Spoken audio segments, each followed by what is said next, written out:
بهر بولیدگی هر یکی ما و شما قصه میدیا تقدیم میکند.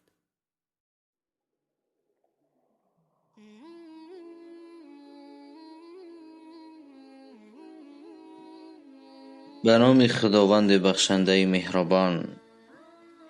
سلام و درودی به پایان بهرتان پدران و مادران، برادران و خواهران عزیزم.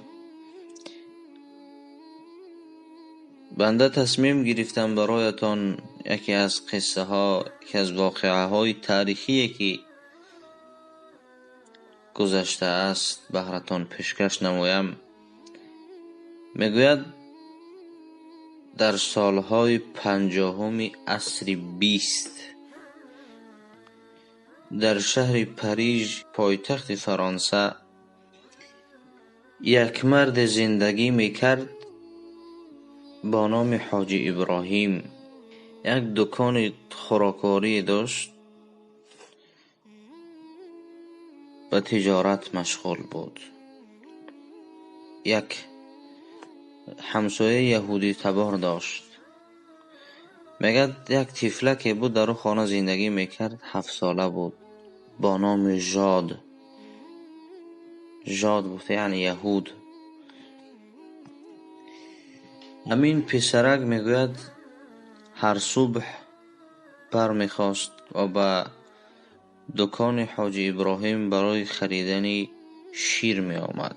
طفلکان انا شیرینی را دوست می دارن و این طفلک وقتی که به خریداری شیر می آمد از دکان حاجی یک بگیم فریبش می داد و از دکان یک قند یا شکلات در جیبش می زد. میگوید این کار را یک چند مدت انجام داد. یک صبح میگه وقتی که برای خریداری شیر آمد، سراسیمه‌وار شکلات در جیبش نگذاشته برگشت و برفت. میگوید حاجی ابراهیم فریاد زد ای ژاد، تو امروز قند نگرفتی کو؟ امروز شکلات نگرفتی؟ میگوید طفلک از یک طرف خجالت زده می شود، از طرف دیگر در تعجب میماند و از حاجی سوال میکند آیا تو از این عمل من آگاه بودی؟ آیا تو میدونستی که من هر روز این کار را انجام میدهم؟ میگوید بله. میگوید پس چرا که مرا از این کارم منع نکردی؟ حاجی ابراهیم میگوید از منع کردن من به تو چی فایده؟ مادامی که خود عقل نکنی که این کار تو کار نادرست است. پس این طفلک میگوید وعده میدهد به حاجی که من دیگر از دکان شما دزدی نخواهم کرد. حاجی ابراهیم میگوید واقعا این کار پلید است، کار پست است. تو وعده بده که نه تنها از دکان من بلکه از یگان دکان دیگر دزدی نمیکنی. میگوید هر دو با هم عهد بستند. طفل هم میگوید وعده داد که من دیگر از یگان دکان چیز نخواهم گرفت. میگوید هر دو با هم رفیق شدن و هر صبح وقتی که این طفلک به دکان حاجی می اومد، حاجی خود برایش یک کنفتک میداد و میگفت پسر جان این از آن توست. میگوید از بین سالها گذشت، این طفلک بزرگ شد و هر مشکلی که در زندگی بالایش می اومد به نزد حاجی می اومد و از حاجی مصلحت می پرسید. میگفت که ای حاجی، بالای من چنین مشکلات آمده است. میگوید حاجی رم به سخنهای این گوش میداده است. زیادی پدران هستند که به سخنان فرزند خویش گوش نمیدهند، میگن وقت ندارم و دیگر. اما این حاجی میگوید با دقت گوش میکرد سخنان و مشکلات این فرزند را و بعد از شنیدن مشکلات یک کتابی را میگوید میکشد و انا بعد از چند مطالعه کردن کتاب به او مشورت ها و مصلحت های میداد. میگوید واقعا مشورت های این حاجی برایش چنان راست می اومد که هر سخنایی که حاجی میگفت برایش محقول میشدند و به همین سخنای حاجی توری میگرفتند. و این تفلک میگه فکر میکرد که این کتابی که حاجی نگاه میکند این واقعا یگان کتاب سحرآوری هست، آن کتاب عجیبی است که تمام پرابلم های من در این کتاب نوشته شده است. میگه بعد از چند سال این جوان جاد به یکی از دانشگاه های پرنفوذ امریکا داخل می شود. میگوید در آن دانشگاه مدت 2 سال تعلیم می گیرد و بعد از 2 سال وقتی که برمیگردد به وطن، اولین کاری که میکند به دکان حاجی ابراهیم میآید به زیارت آن، برای دیدن آن. میگوید وقتی که به دکان داخل می شود، وقتی که میبیند به جای حاجی ابراهیم فرزندش نشسته است و از فرزندش سوال میکند پدرت کجاست؟ حاجی کجاست؟ فرزند میگوید پدرم مدتی 1 سال است که از دنیا گذشته است. و فرزندش به جاد گفت که از بس که پدرم با همراهی تو دوست و رفیق بهترین بودن، برای تو یک دیپلمات را وصیت کرده است و گذاشته است تا این که من او رو برای تو هدیه کنم.